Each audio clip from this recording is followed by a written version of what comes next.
I never imagined my marriage would end with a conversation that calm. No screaming, no plates breaking, no dramatic walkout. Just one sentence from my wife that changed how I saw her forever. My name is Declan Moore. I'm 42. I work in logistics management, steady job, steady life, or at least that's what I thought. I'd been married to Elise for 14 years. Long enough to believe we were past surprises. Long enough to think loyalty was assumed, not negotiated. Elise used to be vibrant. Sharp sense of humor, confident, always planning something. When we first met in Manchester, she challenged me intellectually. I admired that. We built a life that looked solid from the outside. Mortgage, holidays twice a year, routines that felt earned. We weren't perfect, but we were consistent. Or so I believed. Over the last 2 years, something shifted. Not loudly, quietly. She started guarding her phone, laughing at messages she never shared, dressing differently for errands that used to take 5 minutes. I noticed, but I didn't accuse. I told myself marriages go through phases. Mature men don't panic at shadows. One evening, after dinner, she asked if we could talk. Her voice was steady, rehearsed. That alone unsettled me. We sat at the kitchen table, the same table where we planned renovations and birthdays. She didn't fidget. She didn't look guilty. She looked resolved. Then she said it. She told me she felt she'd missed out on experiences, that she still loved me, but wanted to explore a connection with someone else. Not cheat, she clarified. Date, as if the word itself made it cleaner. She said she wanted honesty. She said she wanted my support. She said she expected me to understand. For a moment, I genuinely thought she was joking. Then I realized she wasn't asking. She was informing. She explained she'd already met someone, a man from her gym, younger, single. She said it wasn't physical yet, but it could be. She wanted an open arrangement, temporary, just to see how she felt. She watched my face closely, waiting for a reaction. Anger, tears, bargaining, something predictable. What she didn't expect was silence. I didn't raise my voice. I didn't ask questions. I didn't accuse her of betrayal, even though that's exactly what it was. I sat there, listening, absorbing the sheer audacity of the request. She framed it like a personal growth opportunity, like I was being invited to be progressive. In that moment, something inside me settled instead of breaking.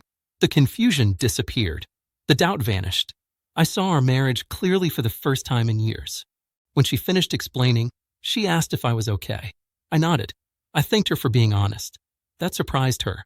She relaxed, slightly, as if she'd passed a difficult test. Then I said my part. I told her she was free to date whoever she wanted. That shocked her again, but not in the way that would come later. I stood up, cleared my plate, and put it in the sink. I told her I wouldn't interfere with her choices. I also told her I wouldn't remain married to someone who needed permission to betray me with a cleaner conscience. She laughed, nervously, assuming I was posturing. I wasn't. I told her calmly that I'd contact a solicitor in the morning, that I'd move my personal accounts immediately, that we'd handle everything respectfully, legally, and without drama. I reminded her that she asked for honesty, and this was mine. I wished her luck with her new chapter. Then I went to bed, alone. For the first time in years, I slept deeply. The next morning, she followed me around the house, asking if we could talk again. She said I was being extreme, that dating didn't mean divorce, that I was overreacting. I reminded her that she didn't ask how I felt before deciding to invite another man into our marriage. I wasn't angry. I was finished. There's a difference people underestimate. Anger wants resolution. Being finished wants distance. By noon, I'd met with a solicitor. By evening, I'd separated finances. I didn't empty accounts or punish her.